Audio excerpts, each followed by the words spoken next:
स्वागत है आप सभी का आज की अगली कक्षा में। रिकॉर्डिंग इस वीडियो की ऑन कर दी गई है ताकि अन्य विद्यार्थियों को इसका लाभ मिल सके। आज हम लोग यूजीसी नेट जेआरएफ के प्रथम पेपर टीचिंग एप्टीट्यूड के दूसरे अति विशिष्ट और अति महत्वपूर्ण टॉपिक शिक्षार्थी यानी कि लर्नर्स के विषय में बात करने वाले हैं। कल मेरे पास एक संदेश आया था कि सर थोड़ा अंग्रेजी में भी रहे बातचीत तो एटलीस्ट हम समझ पाए, क्योंकि अधिगम बोधगम्यता ऐसे कुछ शब्द हैं जो सामान्य तौर पे हमारे समझ के बाहर है। और इन्फेंट एडोसलेंस इस तरीके के शब्द जो है वो बहुत भारी हो जाते हैं। तो मिला जुला व्यवहार रहे ताकि चीजें समझ में आती जाती रहे। तो आज मैं कोशिश करूंगा कि थोड़ा बहुत अंग्रेजी भाषा में और थोड़ा हिंदी भाषा में दोनों मैच करके मिक्सअप करके मैं आपको पढ़ाता रहूं। आपके सिलेबस में है लर्नर्स कैरेक्टरिस्टिक्स यानी कि जो शिक्षार्थी है उसके चरित्र के विषय में, एडल्ट लर्नर्स के विषय में, और जो किशोर लर्नर्स है जिसको एडोलेसेंट बोला जाता है उसके विषय में, उसका क्या चरित्र है, किस प्रकार का उसका व्यवहार होता है सीखने की परिविधा में। और एकेडमिक सोशल इमोशनल और कॉग्निटिव बिहेवियर्स के विषय में भी बात करेंगे हम लोग। यानी कि जो कक्षात्मक परिविधा है वहाँ पे, सामाजिक परिविधा में, भावनात्मक परिविधा में, और कॉग्निटिव यानी कि कॉग्निटिव का मतलब होता है संज्ञानात्मक दिशा में किस तरीके से वो अपने अपने गुणों का अवलोकन करता है और कैसे वो आगे बढ़ पाता है, और साथ में इन दोनों के बीच में क्या डिफरेंस है। आज हम लोग का मेन टास्क यही है कि हम लोग इन 1 घंटों के अंदर इन सारी बातों को कंप्लीट कर लें। फिर हम कल पढ़ेंगे फैक्टर के विषय में, फैक्टर अफेक्टिंग टीचिंग, है ना। अध्यापक और अध्यापक के पूरे कार्य को क्या क्या ऐसे गुण दोष हैं जो प्रभावित करते हैं, क्या क्या ऐसी कौन कौन सी ऐसी अनुशंसाएं हैं जो सामान्यतः प्रभावित करती हैं। और परसों टीचिंग मेथड्स के विषय में हम लोग बात करेंगे कि हायर एजुकेशनल इंस्टीट्यूट में और लोअर एजुकेशनल इंस्टीट्यूट में किस प्रकार से टीचिंग किया जाए ताकि वो प्रभावी हो। लर्नर्स के विषय में हम बात करें इसके पूर्ववत में हम लर्निंग के विषय में जानेंगे कि आखिर शिक्षा क्या है, कैसे वो प्राप्त की जाती है। तो आइए शुरू करते हैं आज की कक्षा। सबसे पहला टॉपिक आप लिख लीजिए, what is learners, what is learner. ठीक है, what is learner, what is the mean of term learning, और what is who is learner. Learner क्या है, कौन है शिक्षार्थी। शिक्षार्थी सामान्य शब्दों में कहा जाए तो एक ऐसा जागृत समूह है, एक ऐसा जागृत समूह है जो किसी अति विशिष्ट विषय के विषय में, किसी अति विशिष्ट विषय के विषय में ज्ञान प्राप्ति हेतु आतुर है, या किसी भी माध्यम से ज्ञान प्राप्ति हेतु प्रेषित किया गया है, किसी भी माध्यम से ज्ञान प्राप्ति हेतु प्रेषित किया गया है। शिक्षार्थी की सर्वाधिक उचित परिभाषा यही है। इसके अलावा व्हाट इज लर्निंग, लर्निंग के विषय में जब हम बात करते हैं कि आखिर लर्निंग की डेफिनेशन क्या है, तो वो आपको लिखना है। डेफिनेशन ऑफ लर्निंग लिख लीजिए, यानी कि शिक्षा प्राप्त करने की क्या परिभाषा होती है। लर्निंग को सामान्यतया कंटिन्यूअस प्रोसेस कहा जाता है। कंटिन्यूअस प्रोसेस का मतलब हुआ वो चीज जो लगातार अनवरत चलती रहती है। व्यक्ति बचपन में भी सीखता है और बुढ़ापे में भी सीखता ही रहता है। So learning is a continuous process. और इस बात को कुछ वैज्ञानिकों ने एक जैसा माना है। उन वैज्ञानिकों का नाम लिखिए। सबसे जो अच्छे वैज्ञानिकों की श्रेणी में आते हैं वो है बर्नार्ड, बर्नार्ड और हिलगार्ड, दो वैज्ञानिक हैं। बर्नार्ड की परिभाषा लिखिए, जो लर्निंग को एक प्रोसेस के तौर पे मानते हैं।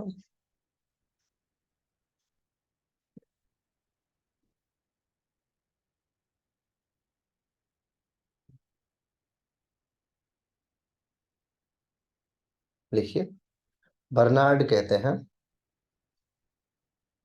शिक्षा शिक्षा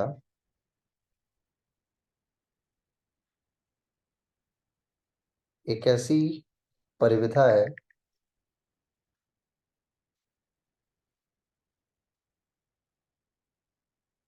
एक ऐसी परिविधा है जिसके माध्यम से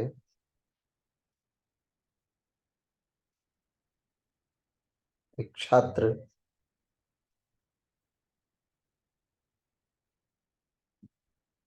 एक छात्र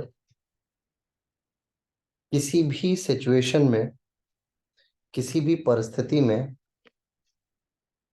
अपने को समायोजित करता है, स्वयं को समायोजित करता है,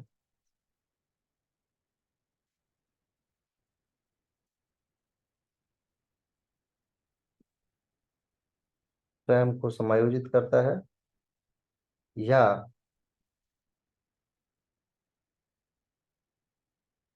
समायोजित कर सकने का, समायोजित कर सकने का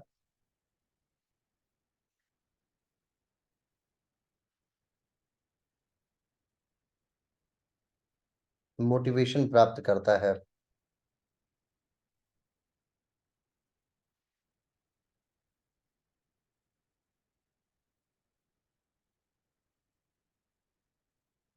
आगे हिलगार्ड की परिभाषा लिखिए।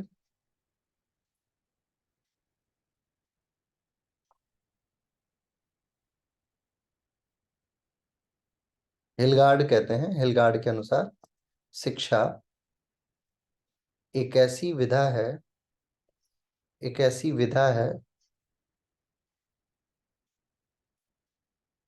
जो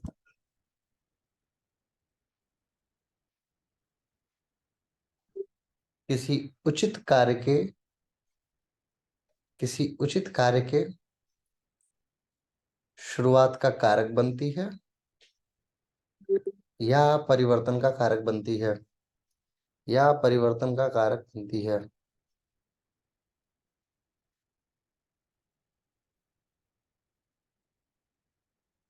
यह परिवर्तन का कारक बनती है।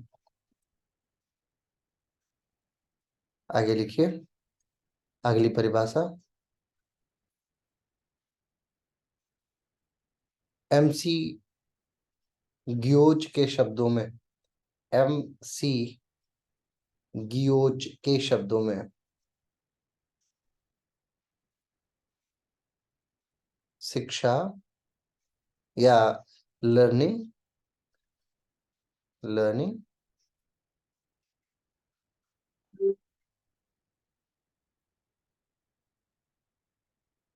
परफॉर्मेंस के, परफॉर्मेंस के, या ऐसा कह लीजिए कि जो उत्तर प्राप्त हो रहा है, जो रिजल्ट प्राप्त हो रहा है, उसमें परफॉर्मेंस के व्यवहार में व्यापक परिवर्तन का कारक है, व्यापक परिवर्तन का कारक है।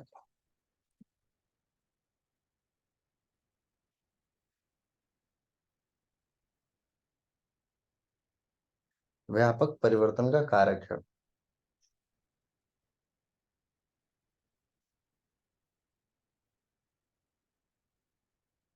आगे लिखिए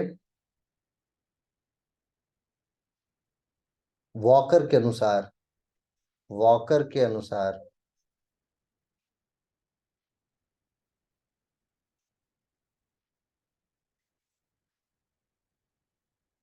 लिखिए वॉकर कहते हैं शिक्षा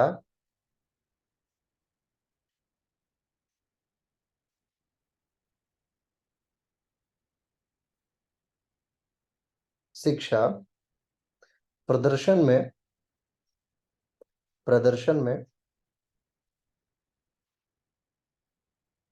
स्थायी परिवर्तन का कारक बनती है, स्थायी परिवर्तन का कारक बनती है, और अपरिपक्वता, थकान या प्रेरणा हेतु जिम्मेदार नहीं है,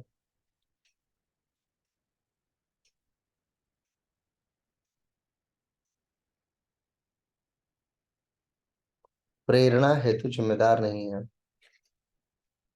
आगे लिखिए क्रो एवं क्रो के अनुसार परिभाषा। क्रो एंड क्रो ये वैज्ञानिक है, मानवविद हैं, शिक्षाविद हैं। ये कहते हैं शिक्षा आदतों को प्राप्त, उचित आदतों को प्राप्त करने का प्रारूप है, उचित आदतों को प्राप्त करने का प्रारूप है, जिसके माध्यम से नए दृष्टिकोण का, जिसके माध्यम से नए दृष्टिकोणों का जन्म होता है।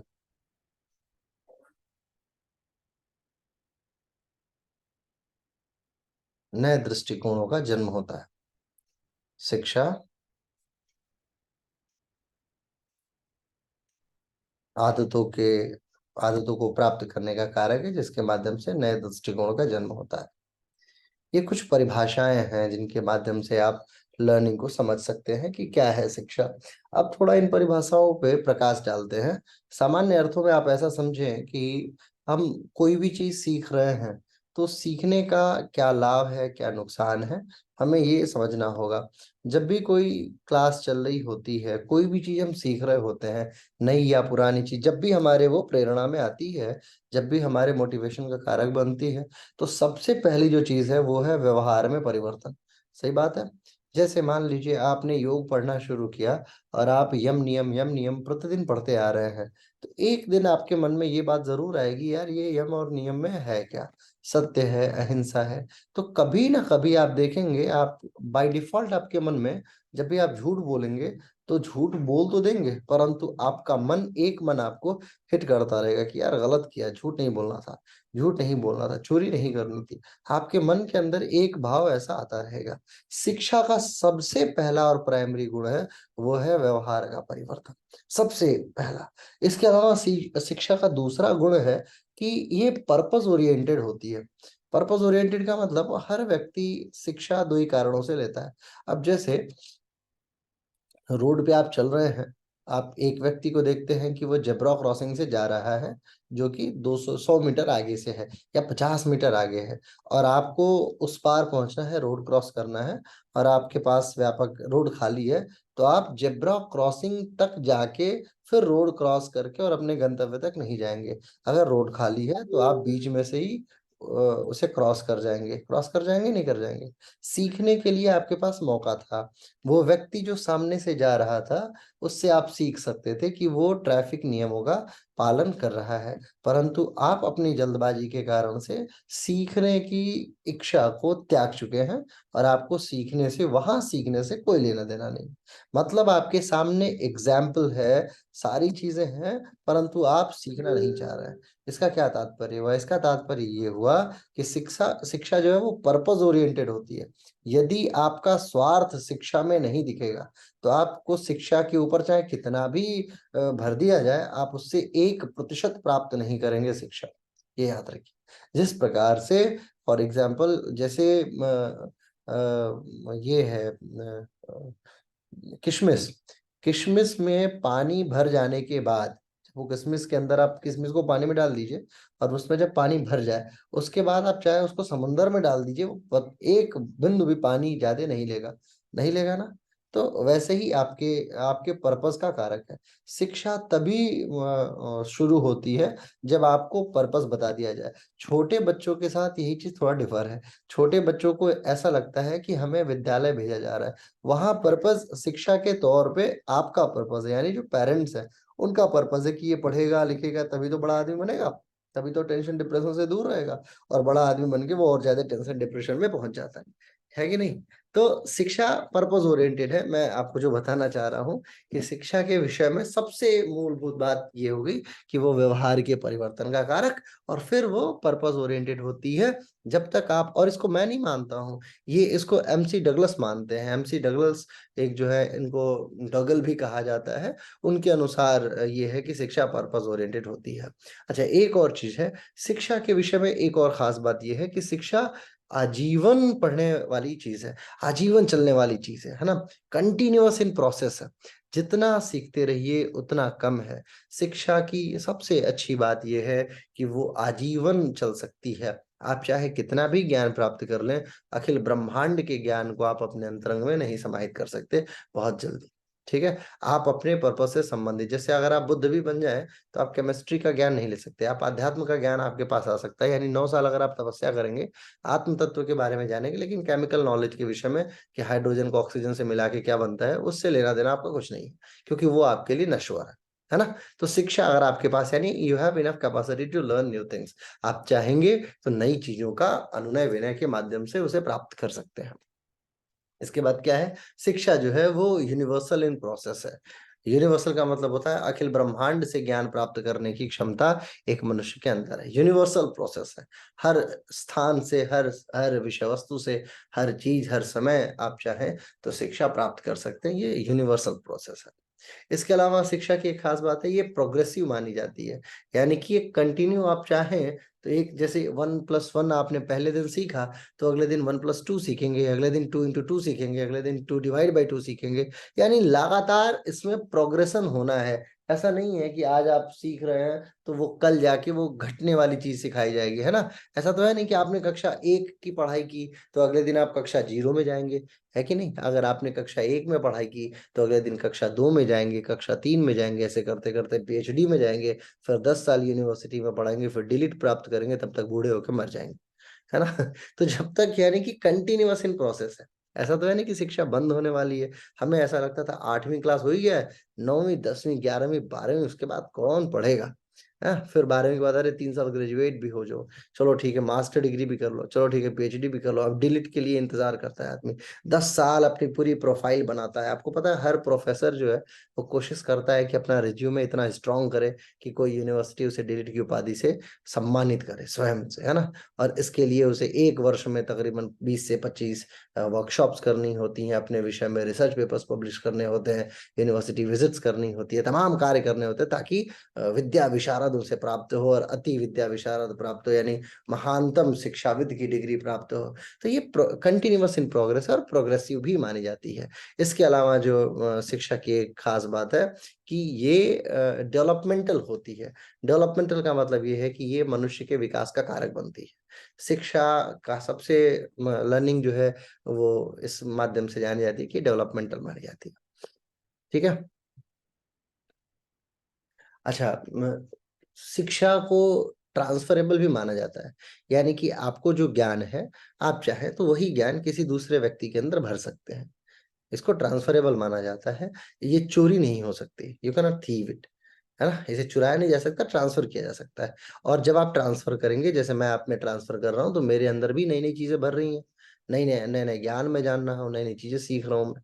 तो शिक्षा की खासियत ये है कि ये ट्रांसफरेबल है। लगातार आप जब किसी व्यक्ति को शिक्षित कर रहे होते हैं तो वो उससे आपका भी ज्ञान बढ़ रहा है और दूसरे व्यक्ति का भी ज्ञान बढ़ रहा होता है। इसके अलावा है शिक्षा जो है वो ह्यूमन बिहेवियर यानी मानव व्यवहार में परिवर्तन का कारक बनती है। शिक्षा की एक खास बात यह है कि ये मानव व्यवहार का कारक, व्यवहार में परिवर्तन का कारक बनती है। ठीक है। हम्म। और शिक्षा का क्या गुण है? शिक्षा व्यक्ति को उत्कृष्ट बनाती है। शिक्षा व्यक्ति को जीवन जीने की कला सिखाती है, इत्यादि इत्यादि। जितनी बातें आप लिख लें वो सारी बातें अब सत्य हैं शिक्षा के विषय में। और ये जो सारी बातें आपने लिखी हैं इसको क्या बोलते हैं? Characteristics of learning. इसको बोलते हैं कैरेक्टरिस्टिक्स। यही चरित्र है। और यही आपका जो सिलेबस है वो ये जानना चाहता है कि आखिर शिक्षा का गुण क्या क्या है। ठीक है। अब टाइप्स ऑफ लर्निंग लिख लीजिए, हेडिंग डालिए टाइप्स ऑफ लर्निंग। शिक्षा के प्रकार कितने बताए गए हैं, शिक्षार्थी और शिक्षा दोनों के प्रकारों का वर्णन किया जा रहा है।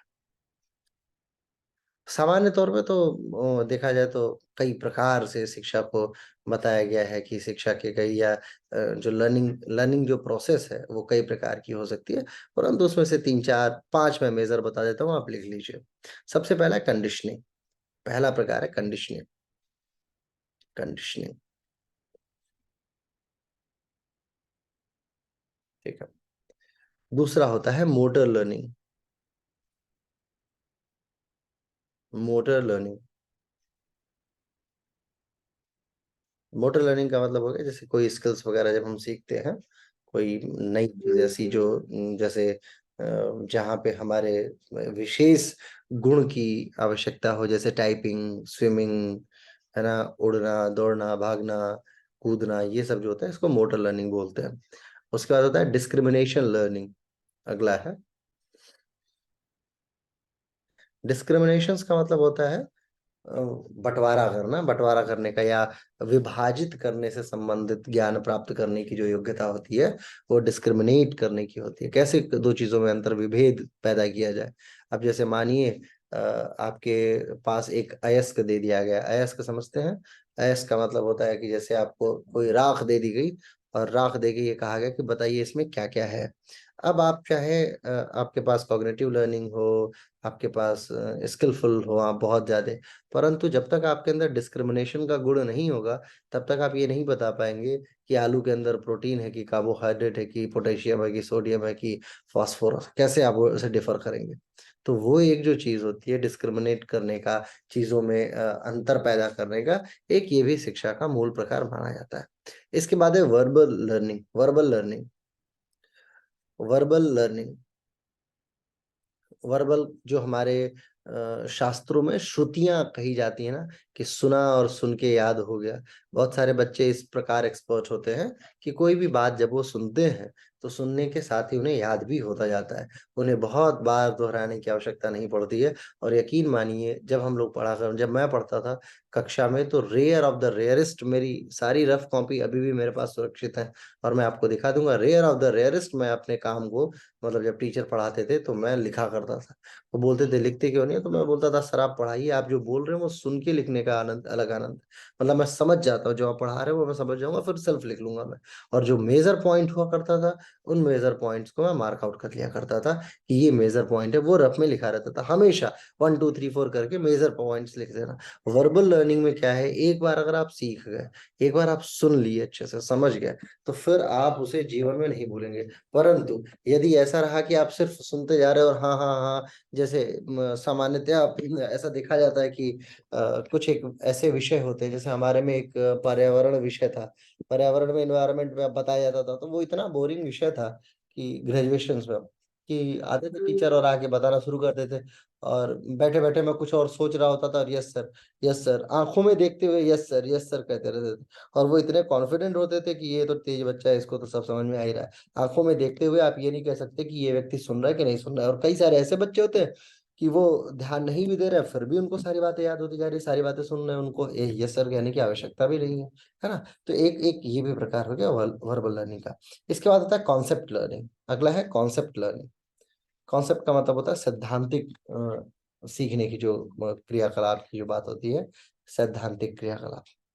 और जो भी लोग लेट आ रहे हैं, ममता जी, शिवी जी, विजय जी, आप लोगों से अनुरोध है कि कक्षा 7 बजे शुरू होती है, तो 7 बजे ज्वाइन करें। 7 से 5 मिनट पहले ज्वाइन कर लीजिए तो ज्यादा बेटर होगा, क्योंकि ये आपके लिए है, मेरे लिए नहीं है। आप अगले दिन प्रोफेसर बनेंगे, मैं नहीं, है ना। तो आपसे अनुरोध है कि कृपया करके समय से ज्वाइन कीजिए ताकि समय से सीख पाए। आगे, कॉन्सेप्ट लर्निंग का मतलब होता है किसी मूल सिद्धांत को समझ जाना, मूल सिद्धांत को अपने जीवन के उदाहरणों से तय कर पाना, या फिर उसके गुणों के आधार पे उसको समझना। कॉन्सेप्ट जैसे फॉर एग्जांपल, अब मान लीजिए तार है, फिजिक्स में सर बाहर रहते हैं इस टाइम, जस्ट लिस्टिंग, ठीक है बाहर रहते हैं कोई बात। तो मैं आपको बता रहा हूँ कि जैसे तार है, आपने ये पढ़ा होगा फिजिक्स में कि तार गर्मियों के दिनों में सिकुड़ जाता है और ठंडियों के दिनों में टाइट हो जाता है। आपने ये सिद्धांत पढ़ा होगा। परंतु कई बार आप, जब हम लोग रोड पे जाया करते थे, तो छोटे बच्चे जब थे, तो हम ये देखा करते थे कि हमारे जो गांव में बिजली का तार आता था, वो गर्मियों के दिनों में बहुत झूल सा जाता है, बहुत नीचे हो जाता है, और ठंड के मौसम में वो खुद से टाइट हो जाता है, खुद ही टाइट हो जाता है। तो एक बार वो सिद्धांत समझ में आ गया, ये तो देख लिया हमने, उदाहरण देख लिया कि ये कोई तो ऐसा कुछ तो ऐसा है जिसके कारण से न जाने क्यों ऐसा हो जाता है। परंतु जब हमें वो सिद्धांत पढ़ाया गया कि गर्मी और उष्मा का जो कारक होता है, जैसे ही हीट ज्यादा होती है तो वो सिकुड़ जाता है, और कम होती है तो फिर वो टाइट हो जाता है। तो ये उदाहरण समझ के उसके बाद उस कॉन्सेप्ट को हमने विजुलाइज किया, देखा, उदाहरण के आधार पे चीजें समझ में आ गई, और वो आजीवन याद रहेगी। ऐसे ही बहुत सारे उदाहरण को हम अपने जीवन में देखे हुए होते हैं, जैसे सेव का बार बार नीचे गिरना, ये हम सब ने देखा हुआ था। लेकिन जिसने उसको समझा, कॉन्सेप्ट को जाना, वो जो है उसको उसको उसने ग्रेविटी ढूंढ ली। है कि नहीं? तो हमारे पास में ये कॉन्सेप्ट लर्निंग, कॉन्सेप्ट क्लियर होना चाहिए चीजों को समझने का, कि हम ये जो चीज कर रहे हैं कालांतर में, अगर इस समय भी आप उस बात को समझ जाते हैं तो आगे आने वाले समय में उस समझी हुई बात से नए कई सारे सिद्धांतों का अन्वेषण कर सकेंगे आप। कॉन्सेप्ट लर्निंग की एक खासियत होती है। और एक लर्निंग होती है प्रॉब्लम सॉल्विंग वाली, जो आप सभी लोग कर रहे हैं। आप सभी की लर्निंग क्या है? प्रॉब्लम सॉल्विंग की, कैसे भी कैसे करके नेट की परीक्षा में 80% नंबर आए, सारी परेशानियों को हम लोग हिट करें, और फिर टाटा जय हिंद जय भारत, दोबारा जिंदगी में ये किताब ना खोलें, क्योंकि कौन ले इतना सर दर्द। और जो लोग एक दो बार फेल होके बैठे हुए हैं उनके लिए तो ये है कि प्रभु कृपा करो, कैसे भी करके प्रॉब्लम सॉल्व हो हमारी, बस उसके बाद कहानी खत्म। ठीक है? तो कहने का मतलब ये है कि problem solving is the type of study learning, learners concept आता है। लेकिन इसके अलावा आपको कंडीशनिंग पे ज्यादा फोकस होना चाहिए, आपको कॉन्सेप्ट क्लियरिंग पे होना चाहिए, वर्बल लर्निंग पे आपको फोकस करना चाहिए। प्रॉब्लम सॉल्विंग जो है वो तो ज्यादा ठीक चीज है ही है, प्रॉब्लम तो हम सभी को सॉल्व करना ही करना है।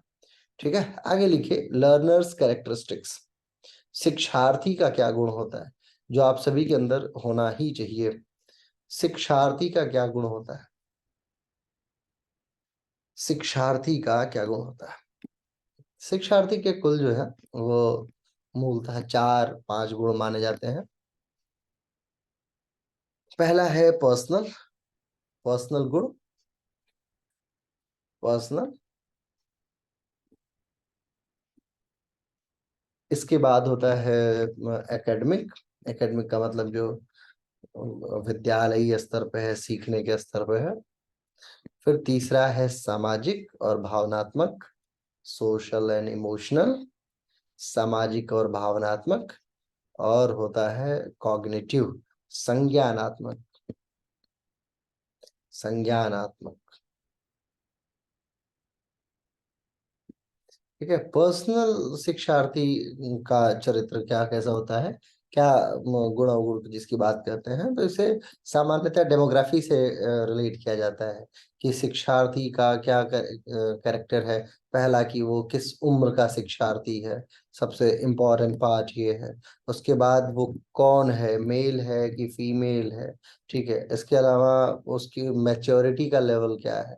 आप सभी लोग अलग अलग उम्र के हमारे बीच में बैठे हुए हैं, कोई 30 साल का है, कोई 20 साल का है, तो कोई 50 साल का भी है। लेकिन सबकी बायोलॉजिकल एज तो ये है, लेकिन एक्चुअल जो लर्नर्स एज होती है वो डिफर है। लर्नर्स एज और मैच्योरिटी का लेवल, इन दोनों का आपस में बहुत लेना देना है।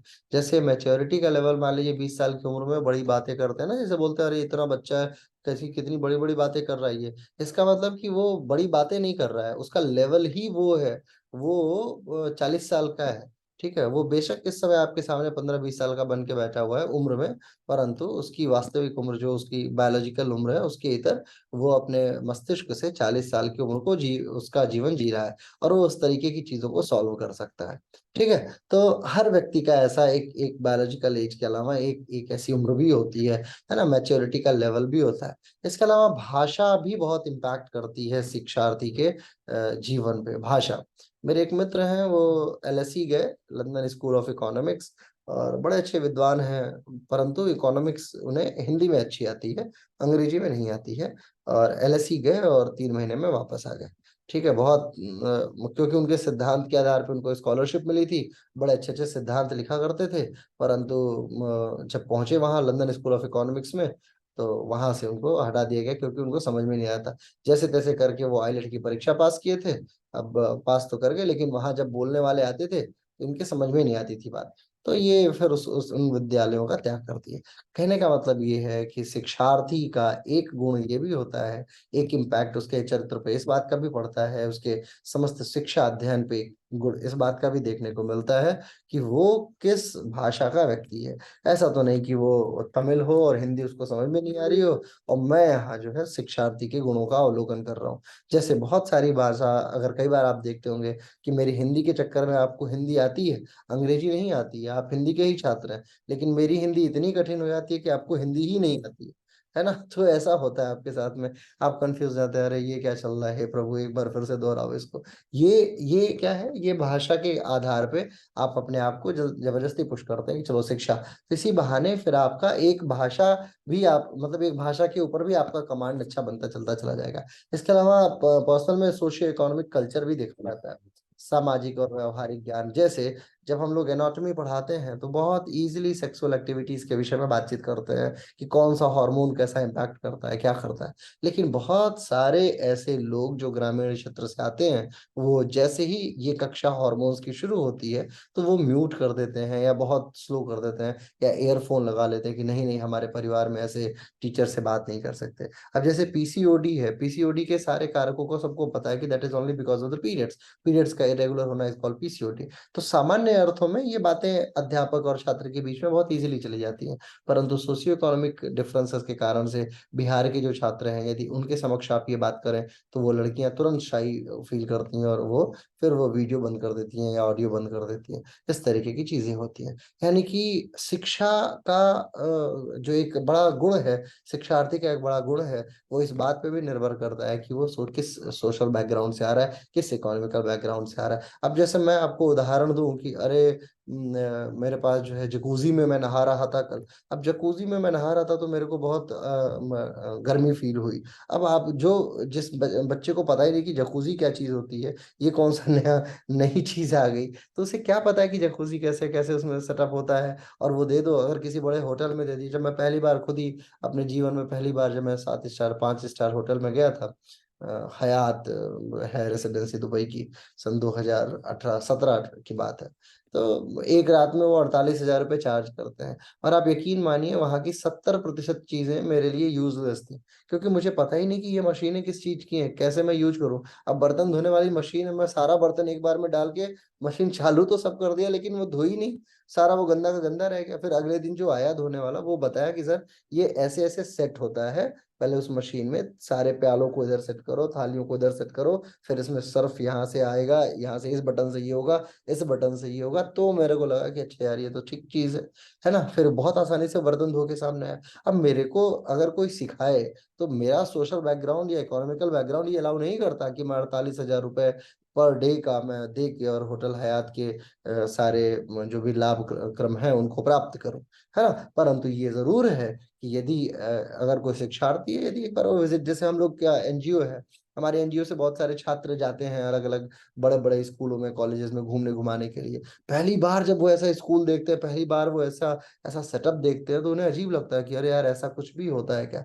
तो सीखने की एक गुण में, पर्सनल गुण में, सोशियो इकोनॉमिकल कल्चरल बैकग्राउंड, इन सब का भी एक बहुत बड़ा योगदान है, और यही स्किल को बढ़ाता भी है और घटाता भी है।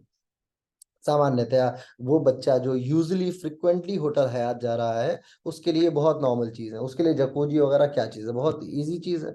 लेकिन जो व्यक्ति जीवन भर बाल्टी में पानी निकाल निकाल नहाया हो, उसे क्या पता कि जकूजी का क्या सिस्टम है और वो कैसे यूज करता है ना। तो ये डिफरेंस होता है। इसके अलावा दूसरा अगले लेवल पे बात आती है एकेडमिक की। एकेडमिक कैरेक्टरिस्टिक्स में ये चीज होती है कि हर एक एकेडमिशियन जो होता है, जो शिक्षक होता है, जो वो पहले इस आधार पे बच्चे को पढ़ाना तय करता है या व्यक्ति को पढ़ाना तय करता है कि उसका पूर्वार्ध ज्ञान उस विषय पे कैसा है। पूर्वार्ध ज्ञान का मतलब होता है प्रायर नॉलेज। पहले उस विषय को आप कितने, जैसे मैं आपको पढ़ा रहा हूं, तो मुझे ये तय करना चाहिए कि आप पहले इस विषय को कितना जानते हैं। अब जैसे मैं आपको फॉर एग्जांपल पढ़ाना शुरू कर दूं कि लैक्टोज फ्रक्टोज मल्टोज एमाइलेज इनका, इनकी सिंथेसिस जैसे होती है, ये इसके साथ ऐसे क्रिया करके ये बनाता है। तो आपको क्या पता कि लैक्टोज फ्रक्टोज मल्टोज का क्या फॉर्मूला होता है, क्योंकि आप केमिस्ट्री बैकग्राउंड और बायोलॉजी बैकग्राउंड से तो आते नहीं है। आप आते हैं उस बैकग्राउंड से जिस बैकग्राउंड में इन चीजों का दूर दूर तक नाम नहीं है, आप आते हैं आर्ट साइंस से, है ना। और उसी पल अगर आप मेरे से बात करना शुरू कर दें कि सर व्यवहारवाद का क्या प्रभाव है ना, हर्बर्ट स्पेंसर के मानववाद के सिद्धांत का वर्णन करते हुए मैंने ये बातें की, और मैं ठहरा केमिस्ट्री का टीचर, तो मुझे क्या पता कि ये क्या क्या मानववाद है और क्या ह्यूमैनिटेरियन ग्राउंड होता है, ये सब मुझे नहीं पता। तो एक बहुत जरूरी चीज है, किसी भी विषय को जब भी शुरू किया जाए या किया जाना चाहिए, तो लर्नर्स कॉन्सेप्ट के तहत एक बात हमें तय कर लेना होता है कि व्यक्ति का किस प्रकार का जो है वो गोल है, किस प्रकार का उसका प्रायर नॉलेज है, और दूसरी जो चीज है वो है एजुकेशन टाइप।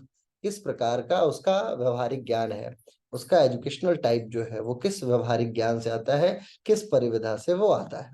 ठीक है। और थर्ड है एजुकेशन लेवल। 12वीं के बच्चे को अगर आप पढ़ाएंगे पीएचडी का तो वो नहीं समझ पाएगा, 8वीं क्लास के बच्चे को पढ़ाएंगे 12वीं तो हो सकता है वो ना समझ पाए। तो ये भी एक बहुत इंपॉर्टेंट हिस्सा है एकेडमिक हिस्से पे। एकेडमिक हिस्से में एक और बात आती है कि भाषा भी बहुत इंपॉर्टेंट रोल प्ले करती है, कि यदि छात्र अंग्रेजी बैकग्राउंड से आ रहा है और आप उसे तमिल बैकग्राउंड में पढ़ाएंगे तो वो नहीं समझ पाएगा। तमिल बैकग्राउंड का छात्र है तो उसे आप हिंदी बैकग्राउंड पढ़ाएंगे तो वो नहीं समझ पाएगा। सिद्धांत उसके लिए बहुत सामान्य है, बहुत नॉर्मल है, परंतु वो भाषा में परिवर्तन होने के कारण से वो उन चीजों को नहीं समझ पाएगा। एकेडमिक में एक और बहुत इंपॉर्टेंट चीज आती है, वो होती है टीचर की अभिव्यक्ति, टीचर्स एक्सप्रेशन। किस प्रकार टीचर किसी चीज को अभिव्यक्त कर रहा है वो भी बहुत जरूरी है। अगर टीचर बहुत गुस्से में है, बहुत नकारात्मक होके आया है, बहुत ज्यादा क्षुब्ध होके आया है ना, या लड़ाई झगड़ा करके आया है, या बेकार ड्रेस पहन के आया है, या टीचर बदबूदार है, जब भी वो बगल से निकलता है तो उसका पसीना बदबू करता है, तो ऐसे में शिक्षार्थी का ध्यान भटेगा बार बार, वो फिर पढ़ना ही नहीं चाहेगा। ठीक है। और यदि लुक वाइज कि रात को टीचर ने अल्कोहल ले रखा हो, कंज्यूम कर रखा हो, और अगले दिन वो कक्षा में आ जाए, इससे भी शिक्षार्थी के ऊपर प्रभाव पड़ता है, और वो लर्नर्स क्वालिटी को, लर्नर्स जो गुण है, एट्रीब्यूट्स है, उसको इम्पैक्ट में कर देता है, इम्पैक्ट में ला देता है। ठीक है। इसके बाद आता है social and emotional. Social and emotional का मतलब ये है कि जैसे मैं कक्षा में आपको पढ़ा रहा हूँ और मैं उदाहरण दे रहा हूँ आपको कि हमारे यहाँ विद्यालयों में ऐसा होता था कि लड़के लड़कियां आपस में बात नहीं करते थे। टेबल जो थी, एक टेबल पे जहाँ 4 लोगों के बैठने की क्षमता होती थी, उस टेबल पे 12-12 लोग बैठे रहते थे। आधी आधी जगह, मतलब बहुत कम कम जगह में बैठ बैठ के मैंने खुद ही पढ़ाई की है। एक टेबल पे जिसकी कुल क्षमता 3 लोगों की या 4 लोगों की होती थी, उसमें जो पहले आता था वो बैठ जाता था बीच में, और उसके बाद किनारे आके आप बैठते जाइए, वो बाय डिफॉल्ट नियम होता था। और जो, और मिनट भर का अंतर होता था, कोई 1 मिनट पहले आता था, कोई 1 मिनट बाद आता था। और जो बाद में आता था वो बेचारा पूरे दिन, मतलब एक डेस्क जिसकी कुल क्षमता 4 लोगों को बैठाने की है, उस डेस्क पे 8 लोग बैठे हुए हैं, क्योंकि स्कूल में डेस्क नहीं है। और दूसरे डेस्क, दूसरे क्लासरूम से डेस्क को चोरी करके लेके आना पड़ता था, वो भी पीछे लगा के बैठना पड़ता था। क्लास में पूरी भीड़ रहती थी, नीचे घास उगी रहती थी, वो मच्छर काटा करते थे, ऊपर पंखा नहीं चलता था, पसीना पसीना हुआ करते थे, फिर अंग्रेजी की टीचर आके जो डंडे मारती थी वो। अब जो बच्चा, आप लोग मान लीजिए इसमें से कुछ लोग होंगे जो इस तरीके से पढ़ाई किए होंगे, ठीक बात है, बहुत सारे ऐसे होंगे जो बहुत इंटरनेशनल स्कूल में पढ़ते होंगे। एक डेस्क, मैं पहली बार जब, आप यकीन मानिए, पहली बार जब मैं बोर्ड का एग्जाम मेरा गया गवर्नमेंट स्कूल में, तो मैंने पहली बार जीवन में देखा कि एक डेस्क और एक टेबल भी होता है। 10वीं क्लास के लिए हमारा बोर्ड का एग्जाम गया हमारे डिस्ट्रिक्ट हेडक्वार्टर्स में। पहली बार जीवन में मैं ये देखा कि किसी छात्र के लिए एक डेस्क और एक टेबल का सिद्धांत है, और उसके नीचे बैग रखने का सिद्धांत है। हमारी खुशी का ठिकाना नहीं रहा कि अरे भगवान, असली विद्यालय तो ये है ना। जबकि उनके यहाँ और क्या था, पंखे लगे पड़े थे, 2-3 पंखे थे, और नीचे घास तो थी। उसके बाद मतलब 10वीं का बोर्ड मेरे जीवन का टर्निंग पॉइंट था। मैंने बोला ऐसा विद्यालय होता है। हमारे यहाँ वाले पे एक पे 8-8 बैठे रहते हैं, और जब सब कुछ खत्म हो जाए तो सबसे कष्टकारी बताऊं क्या होता था? सबसे कष्टकारी होता था, जो सबसे लास्ट में आता था उसको लड़कियों के डेस्क पे बैठाते थे, कि चलो थोड़ा सा बेटा किनारे हो जाओ, अब जाके बैठ जाओ। वो बच्चा अपने जीवन में उससे ज्यादा प्रताड़ित, अगले दिन अगर 7-8 बजे की क्लास होती थी तो 6:30 बजे आके बैठ जाता था कि प्रभु, एक दिन गलती हो गई है, अगले दिन से ये गलती नहीं हो कि किसी कन्या के बगल में बैठना पड़े 8वीं 9वीं क्लास में। ये बातें जब मैं पहली बार विश्वविद्यालय गया पढ़ने के लिए, तो वहाँ क्लासरूम में हम लोग बैठे, मैं वैसे ही 12 पास करके हम लोग पहुंचे हुए थे, तो कि जाके देखते हैं कुछ तो पढ़ाई करके आए। 12वीं के बाद मैंने पहला सर्टिफिकेट ही किया था। तो अब वहाँ अलग अलग ग्राउंड से, अलग अलग अलग अलग राज्यों से कन्याएं आई हुई थी। आते ही बोलती है कि तूने क्या किया है। एक तो हमारे यहाँ तूने नहीं बोलते किसी को, है ना। हम लोगों की क्या है, हमारे मतलब मेरे ग्रामीण क्षेत्र में पुरुषों को या महिलाओं को तुम नहीं बोलते हो, आप बोलते हैं सम्मान के साथ में। और तूने क्या किया, तूने कैसे किया, ये सब तो बिल्कुल प्रश्न ही नहीं उठता। युद्ध छिड़ जाता है अगर किसी ने किसी को रे कह दिया तो, अरे तूने क्या किया। और यहाँ पश्चिमी उत्तर प्रदेश के लोग पहुंचे हुए थे, तो कहानियां ऐसी, मतलब सोशल बैकग्राउंड बिल्कुल डिफर। अब पहले दिन मेरे गुस्से का मतलब सीमा, तुमने, तुम्हारी हिम्मत कैसे हुई। और कन्या से नहीं बोल रहा हूँ मैं, वो तो बोल के चली गई, मैं सर से जाके बता के आ रहा हूँ कि सर उन्होंने ऐसे ऐसे मेरे को प्रताड़ित किया, ये तो बिल्कुल असहनीय है, अतुलनीय है, ऐसा नहीं हो सकता। आप सोचिए कि उस सोशल बैकग्राउंड को अडॉप्ट करने में एक छात्र को कई दिनों तक तो मुझे यही स्वीकार करने में लगा कि शर्ट के साथ लोअर नहीं पहनते, टी शर्ट के साथ लोअर पहनते हैं। आप यकीन मानिए, मैं कई दिनों बाद, मुझे लगभग 6 महीने लग गए इस बात को समझने में कि शर्ट और लोअर का कॉम्बिनेशन गलत कॉम्बिनेशन है, ये साथ में नहीं पहना जाना चाहिए। टी शर्ट और लोअर होता है, शर्ट के साथ पैंट होती है, कुर्ते के साथ धोती होता है, क्योंकि हमने अपना पूरा जीवन शर्ट और लोअर में बिताया। तो यही लगता था कि यही सही है ना? तो सोशल बैकग्राउंड का मतलब ये होता है कि बहुत डिफरेंस होता है, सारे कल्चरल डिफरेंसेस होते हैं, और आप कल्चरल, ये तो छोटी छोटी डिफरेंसेस है, ऐसी ऐसी कहानियां कि आप दंग रह जाएंगे। तो ये भी छात्र के और ये अध्ययन के ऊपर बहुत बड़ा इम्पैक्ट क्रिएट करता है। जब भी आप अध्ययन में जाते हैं तो सबसे पहला इम्पैक्ट जो है ये सोशल एंड इमोशनल है, और इसमें इमोशनल डैमेज बड़ा खतरनाक होता है। किसी ने डांट दिया किसी को तो अब वो बच्चा रोना शुरू कि अरे इसने डांट दिया, और लड़कियों के सामने डांट दिया तो पुरुषों की तो स्थिति बेकार की, अरे इससे ज्यादा जीवन में बेइज्जती तो कभी हुई ही नहीं होगी, है ना? ये सबसे कठिन बेइज्जती है कि किसी कन्या के सामने हमने डांट सुना। और कुछ ऐसे होते हैं कि जो, जिनको तुम डांटते रहो मारते हो, उनको कोई फर्क नहीं पड़ता किसी के सामने। तो इमोशनल डैमेजेस को भी आपको चेक करना होता है, और ये आपके सिलेबस में ये बातें इसलिए भी हैं कि जब आप विद्यालय में प्रोफेसर बन के जाएं तो आपको ये बात बाखूबी पता हो कि किस किस बैकग्राउंड से छात्र आ रहे हैं। कई बार ऐसा होता है कि छात्र बहुत, अब मैं एक कॉलेज में पढ़ाया करता था, हायर रैंक, यही नोएडा में कॉलेज है हमारे यहाँ, मैं वहाँ पढ़ाया करता था। कुछ बच्चे जो है 12वीं, बिल्कुल ऐसा ही जैसा मैं बैकग्राउंड बता रहा हूँ आपको, ऐसे ही बैकग्राउंड से वो आया करते थे। आप यकीन मानिए, सामान्यतया वो पश्चिमी उत्तर प्रदेश के जितने भी अध्यापक थे, उनके साथ बहुत जल्दी उनका सामंजस्य नहीं बैठा, लेकिन मेरे साथ में इन सारे बच्चों का सामंजस्य बैठा था जो बच्चे इस बैकग्राउंड से आते थे, क्योंकि मैं उनके कष्टों को समझता था बाखूबी। उन्हें पता था कि ये चीजें, ये सर समझते थे, उनको पता है कि क्या चीजें हैं, और मेरे से आके वो साझा करते थे। मतलब ऐसा होता था कि एक आधा लेक्चर बंक करके मेरे मेरे केबिन में आके बैठा करते थे, और उस विद्यालय में मेरी शर्त ही ये थी कि केबिन मेरे को बड़ा चाहिए, चाहे सैलरी 2,000 रुपये कम दे देना। तो केबिन बढ़ा दिया हुआ था, अच्छी चीज ये, चेस खेला करते थे बच्चे अपना क्लास छोड़ के। तो क्यों ऐसा होता है? क्योंकि आप जब, ये आपको मतलब इमोशन पता होना चाहिए, छात्र किस इमोशन से पढ़ाई कर रहा है, और वो इमोशन फिर व्यक्ति के विस्तार का कारक बनता है। कॉग्निटिव का मतलब होता है अगला जो है संज्ञानात्मक। संज्ञानात्मक का मतलब होता है कि कैसे प्रॉब्लम सॉल्व करना है, इस विषय में बात हो, कैसे ऑर्गेनाइज करना है, कैसे रिप्रेजेंट करना है किसी चीज को। छात्र बहुत सारी बातें जानता है, छात्र को ऐसा नहीं है कि वो बिल्कुल गधा ही हो, लेकिन वो ऑर्गेनाइज नहीं कर पा रहा है। छात्र को अभी आप लोगों में बहुत सारे लोगों को मैं जानता हूँ जो लोग पेपर तो बहुत अच्छा देते हैं, परंतु दुख इस बात का है कि जब वो याद उनको बहुत सारी चीजें हैं, लेकिन पेपर देते समय वो फेल हो जाते हैं। क्यों फेल हो जाते हैं? क्योंकि वो प्रेशर हैंडल नहीं कर पाते। उनको पता ही नहीं है कि चीजों को ऑर्गेनाइज कैसे करना है। शुरुआत के 3 प्रश्न अगर उन्होंने पढ़ा और 3 प्रश्नों में से तीनों प्रश्न नहीं आए, तो आगे के 20 प्रश्न वो उसी उसी प्रेशर में गलत कर जाते हैं। 20 प्रश्न, आप सोचिए क्या लेवल होता है मतलब प्रेशर हैंडलिंग का। तो ये संज्ञानात्मक है। कभी भी ऐसा हो, एक प्रश्न नहीं आ रहा तो दूसरा, दूसरा नहीं आ रहा तो पानी पीजिए, तीसरा नहीं आ रहा फिर पानी पीजिए, आराम से रिलैक्स होके अगल बगल वालों को थोड़ा परेशान करते रहिए, छेड़ते रहिए, उनको लगे कि अरे यार ये तो क्या बिल्कुल गधा आदमी आ गया है ना? ताकि आप दूसरे को गलत मतलब उसको ऐसा प्रतीत कराइए कि इस व्यक्ति को कुछ नहीं आता। और भाई साहब कहाँ से आए हो, क्या हाल चाल है, सब बढ़िया, तैयारी, अरे तुम तो खूब तैयारी करके आए होगे, मुझे तो पता लग रहा है कि तुम बहुत पढ़ गए। इस तरीके से क्या है ना, जब आप चाइल्डिश बिहेवियर रखते हैं, जब आप बचपन, आप विराट कोहली को देखिए, जब भी प्रेशर वाला मैच होता है तो वो चाइल्डिश व्यवहार शुरू कर देता है।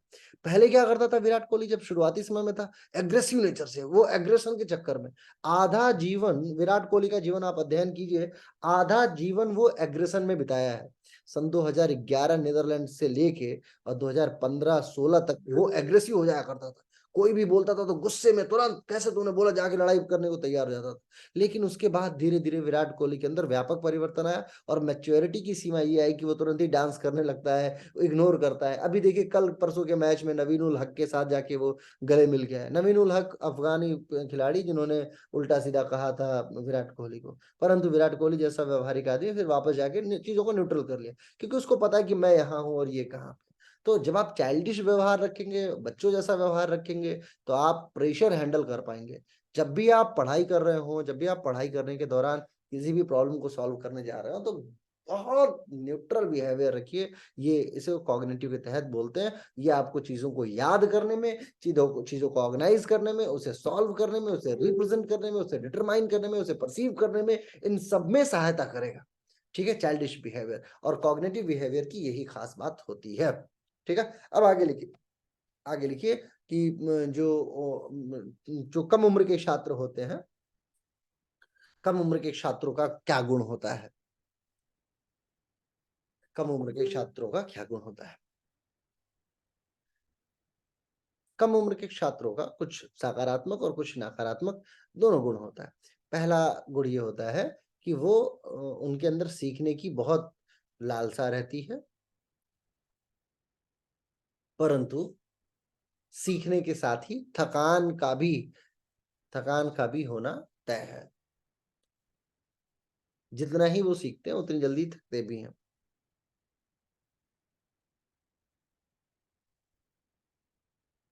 कम उम्र के छात्रों को फिजिकल एक्टिविटी की आवश्यकता होती है, फिजिकल एक्टिविटी की आवश्यकता होती है, मेंटल सपोर्ट की आवश्यकता होती है, मेंटल सपोर्ट की आवश्यकता होती है। और एक गुण ये होता है, अव्यक्त अवस्थाओं के प्रति अव्यक्त अवस्थाओं के प्रति तत्परता का गुण डेवलप करना होता है। अव्यक्त अवस्थाओं के प्रति तत्परता का गुण डेवलप करना होता है। ये मेजर कैरेक्टरिस्टिक्स है। ठीक है, ये डेवलपमेंट से संबंधित होता है। इसके अलावा एब्स्ट्रैक्ट थिंकिंग होती है। जो कम उम्र के छात्र होते हैं और वो चाहे मतलब उनके अंदर इस तरीके की थिंकिंग होती है कि वो कई बार कंस्ट्रक्टिव, बहुत ज्यादा कंस्ट्रक्टिव होते हैं, नई नई चीजों का निर्माण करना। तो हमें उसे उसे आगे बढ़ाने की आवश्यकता होती है। बहुत कंस्ट्रक्टिव थिंकिंग होती है, हमें उसको सपोर्ट करने की आवश्यकता होती है। इंगेजमेंट की बहुत आवश्यकता होती है। ऐसे छात्र बहुत इंगेज्ड होते हैं। इनका सबसे अच्छा चरित्र है जो कम उम्र के छात्र होते हैं, ये इंगेजमेंट जो होती है इनकी, यानी अपने चीजों में, अपने शिक्षा में इनका इंगेजमेंट इनको हाई परफॉर्मेंस देता है। चैलेंज की परिस्थिति में जब भी इनके सामने एक चैलेंज आता है और उस चैलेंज को वो स्वीकार कर लें तो सर्वोच्च रिजल्ट देते हैं जो कम उम्र के छात्र होते हैं। चैलेंजिंग कंडीशन, कैसे मेरी क्लास में फर्स्ट एक लड़की आई है, या कैसे मेरी क्लास में फर्स्ट स्थान एक लड़का आया है, देखिएगा अगली बार मैं कैसे लेके आऊंगा। ये हो गया चैलेंजिंग कंडीशन। अब उस चैलेंजिंग कंडीशन में वो छात्र जो होते हैं मतलब चैलेंजेस को स्वीकार करते हैं। हम लोग जितने यहाँ पे वयस्क लोग हैं, हमारे में कोई चैलेंज नहीं लेना देना है कि सीमा जी टॉप करें या वैशाली जी पास हो, किसी का कोई फर्क नहीं पड़ता, वह पास हो जाए, है ना। और पास हो गया, अभी मेरे ग्रुप में पिछले बार वाले में पूछा कौन कौन पास हुआ बता दो, मेरे को पर्सनल भेजना सब, हाँ सर हो गया है। मैंने बोला अरे ग्रुप में तो बताओ, तो क्या जरूरत है सर ग्रुप में किसी को बताने की, क्या। मैंने बोला चैलेंजिंग मूवमेंट तो क्रिएट होगा। फिर मैं ये समझ गया कि नहीं नहीं, ये तो छात्रों का ये गुण है ही नहीं, ये तो क्या कहते हैं, जो कम उम्र के छात्र हैं, जो किशोर छात्र हैं, उनकी उनका गुण होता है कि वो अपनी अपनी ऊंचाइयों को प्रदर्शित करते हैं। आप देखिए हर वो व्यक्ति जो अपनी ऊंचाइयों को बार बार दिखा रहा है, मैंने ये किया, मैंने ये किया, मैंने ये किया, इसका मतलब ये कि वो किशोरावस्था में। जो वयस्क होता है उसको कोई लेना देना नहीं है, अरे पास हो गए तो हो गए। अब मेरी दो छात्र हैं जिन्होंने जेआरएफ निकाला पिछली बार, चुपचाप से बैठी पड़ी। एक तो अभी एक है, उसको मैं वो उससे बोलता हूँ कि आगे बताओ, अरे नहीं नहीं सर मेरा नाम भी मत लेना। जेआरएफ रैंक 1 लेके आई पिछले के पिछली बार, ऑल इंडिया रैंक 1 लेके आई, बोले नहीं नहीं सर मेरा नाम भी मत लीजिए, बैनर तो बनाना ही मत। क्या जरूरत है सर बताने की किसी को, शांतिपूर्वक मैं अपना काम कर रही हूँ, ये पीछे पड़ जाते हैं लोग जो है आने वाले। अभी इस बार बोली थी, अभी 10 दिन पहले मेरे को बोली है कि सर मैं आऊंगी एक दिन बच्चों से मिलने के लिए कि कौन कैसी तैयारी कर रहा है, मैं थोड़ा उनको मोटिवेट करूंगी कि तुम लोग भी कैसे रैंक 1 लेके आ सकते हो, ऑल इंडिया रैंक 1 लेके आ सकते हो। मैंने बोला चलो ठीक है, आना जरूर आना। तो वयस्कों की एक खासियत होती है कि उनको लेना देना नहीं है, इनके सामने जैसे ही चैलेंज आया, ठीक है, तो चैलेंज को स्वीकार करते हैं और उसको फिर प्रदर्शित करने में भी इनको बड़ा पैसिव लर्नर होते हैं। पैसिव, एक काम को सिखाओ तो उससे 10 काम और सीख जाते हैं। ठीक है, कभी छोटे बच्चे को एक गाली सिखाना, देखना वो 10 नई गाली सीख के आएगा, क्योंकि एक गाली दोगे जाके स्कूल में, एक को गाली देगा वो दो चार और गाली देगा, उसको भी वापस सीख के लाके वो आपको वापस रिटर्न कर देगा।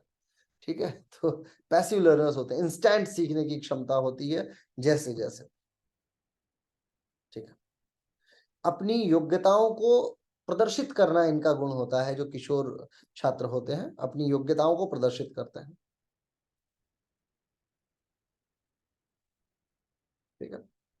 जो भी पढ़ते हैं उसको बार बार प्रदर्शित करते रहते हैं। प्रदर्शन का बहुत अच्छा गुण होता है, जो भी पढ़ते हैं उसे बार बार प्रदर्शित करते रहते हैं कि मैंने ये किया, मैंने ये किया, मैंने ये किया, मैंने। ठीक, प्रदर्शन का एक गुण होता है।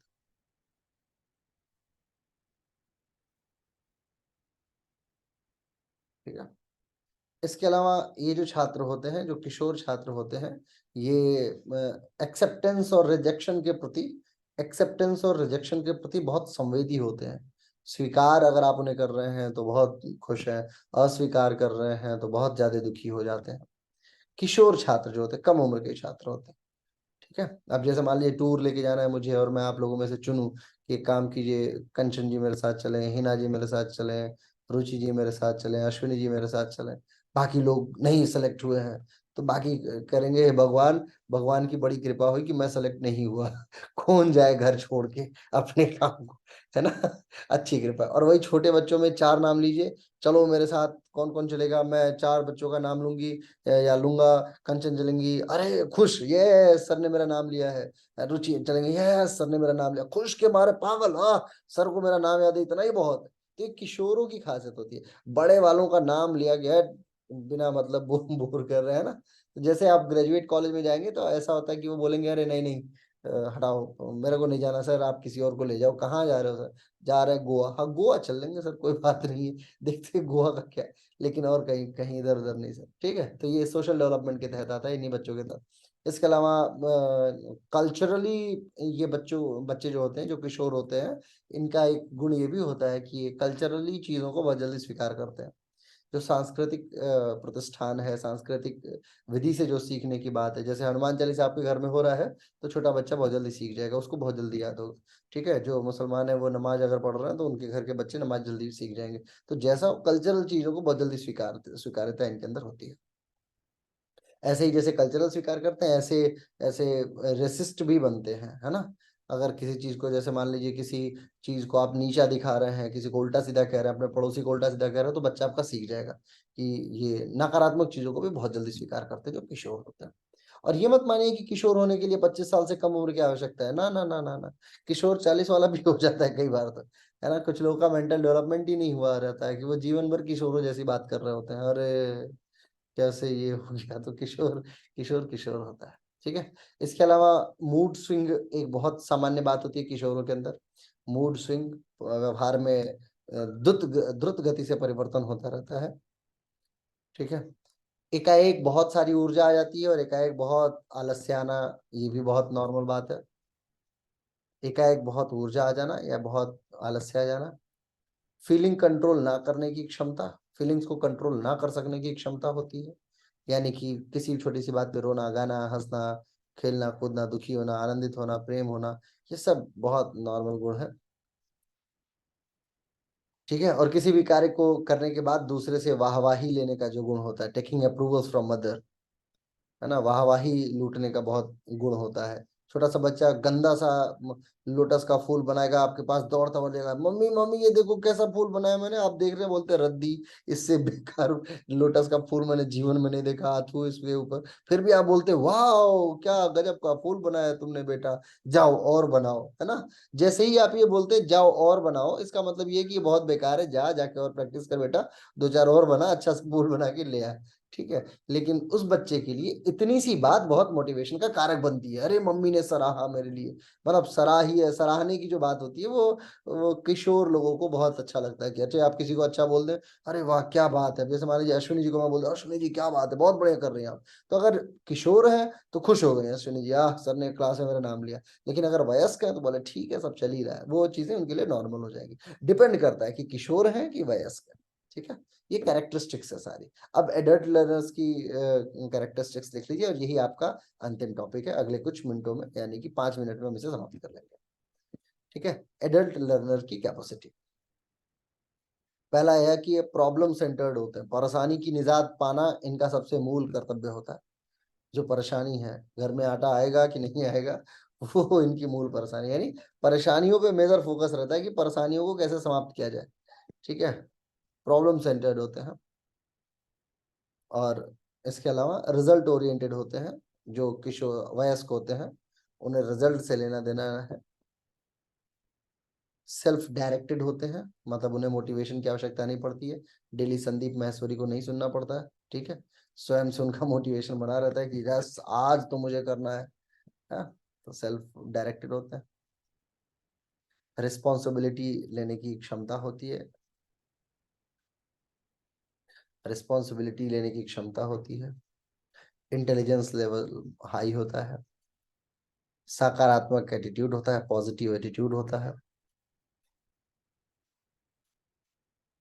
किसी भी प्रकार के सोशल इमोशनल कल्चरल भावों से प्रभावित नहीं होते हैं, पर्सनालिटी गुण क्वालिटी इन सारी चीजों से भी ऊपर होते हैं, पर्सनालिटी गुण क्वालिटी इन सारी बातों से ये लोग ऊपर होते हैं, इन्हें बहुत इम्पैक्ट, इनके ऊपर बहुत इम्पैक्ट नहीं करते ये सारी चीज। वाहवाही लूटने की कोई वो नहीं होती, यानी कि रिजल्ट पे फोकस इनका ज्यादा रहता है, वाहवाही नहीं चाहिए होती है, ठीक है। और मोटर एबिलिटीज जल्दी डेवलप हो जाती है इनके अंदर। मोटर एबिलिटीज का मतलब होता है किसी चीज को सीखने की क्षमता बहुत तेज, जैसे दो से दो, 2 इंटू 2 सिखाया, 4 हुआ, तो अगली बार उनको बहुत, अब 2 इंटू 2 एक बार सिखा दिया तो उसके बाद वो 500 का भी गुणा विद इन मिनट कर लेंगे। छोटे बच्चों को 2 इंटू 2 सिखाया तो फिर उनको 3 इंटू 3 भी सिखाओ, फिर उनको 4 इंटू 4 भी सिखाओ, वो सीखते ही रहेंगे। लेकिन अगर आपको एक बार बड़ों को, एक बार वयस्कों को सिखा दिया कि 4 इंटू 12 इज इक्वल टू ये, तो फिर आगे वो चाहे कितने का भी गुणा दे दो बड़े आसानी से कर लेंगे।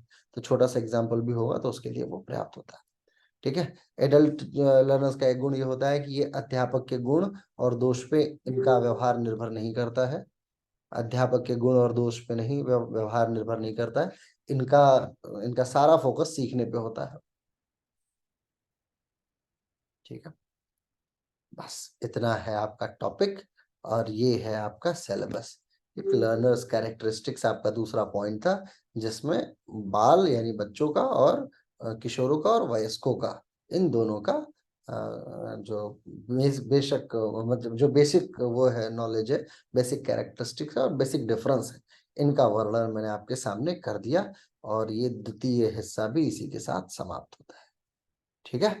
कल शुरू होगा टीचिंग एप्टीट्यूड का तीसरा हिस्सा। और अभी तक मैंने जो आपको पढ़ाया है उसमें मैंने एक चीज पढ़ाई है रम, और दूसरी चीज पढ़ाई मैंने बच्चा और बड़ा, ठीक है ना।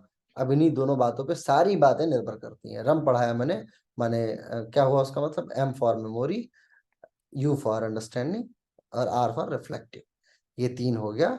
ये हो गई शिक्षण की जो मूलभूत विधियों के तौर पे जिन चीज का अध्ययन करते हैं हम लोग, जो टीचिंग कॉन्सेप्ट है उसके विषय में मैंने आपको बताया, किसी आधार पे सारा ज्ञान चलता है। और आज मैंने आपको बता दिया वयस्क जो शिक्षार्थी होते हैं और जो किशोर शिक्षार्थी होते हैं, इन दोनों में क्या डिफरेंस है, क्या कैरेक्टरिस्टिक्स है, ये सारी बातें आप जानते हैं। अगर आप थोड़ा डीप जाके देखेंगे तो आपको, आप देखेंगे ये सारी बातें, ऐसी कोई बात नहीं है जिसको आप नहीं जानते, सब बात आप समझते बूझते हैं। लेकिन जब आप प्रश्न सॉल्व करने जाते हैं, अगर आप बिना पढ़े जाएंगे इस प्रश्न को सॉल्व करने, तो आपको चारों ऑप्शन सही लगेंगे, ठीक है। यही एक थोड़ा सा डिफरेंस है। आप जब चारों ऑप्शन को चेक करिएगा तो आप देखेंगे कि चारों ऑप्शन ही सही लग रहा है, परंतु जब आप पढ़ के जाते हैं तो आपको पता है कि इन चारों ऑप्शंस में से कौन सा बहुत सटीक उत्तर है। और नेट जेआरएफ का एक खास गुण ये है कि सीधे परिभाषा नहीं पूछ देता है। अगर आप जैसे पेपर 2 में भी आपकी एजुकेशन है तब तो वो पूछेगा, लेकिन अगर पेपर 1 में आप दे रहे हैं और पेपर 1 में टीचिंग एप्टीट्यूड आ रहा है, तो वो ये नहीं पूछेगा कि who give the concept of teaching aptitude और who give the concept of learners ability, who give the concept of cognitive abilities and all. इस तरीके से डायरेक्ट प्रश्न बहुत कम देखने को मिलता है, यदा कदा, ठीक है। परंतु ये सीधे सीधे मतलब घुमा के घुमाने वाला प्रश्न हमें ज्यादा देखने को मिलता है, ठीक है। कल हम लोग फैक्टर्स अफेक्टिंग टीचिंग एबिलिटीज इसके ऊपर बात करेंगे, और फिर मेथड्स आ जाएगा, टीचिंग सपोर्ट सिस्टम आ जाएगा आईसीटी बेस्ड, और इवेल्युएशन फिर हो जाएगा अगले शनिवार रविवार तक जाते जाते टीचिंग एप्टीट्यूड। जय हिंद जय भारत। आज की कक्षा को यहीं समाप्त करते हैं, तुरंत अगली कक्षा शुरू होगी क्योंकि 8 बज चुका है। मैं वापस एक नई जो आईडी है वो आपके ग्रुप में भेज रहा हूँ। अब अभी के लिए आभार, बहुत बहुत धन्यवाद।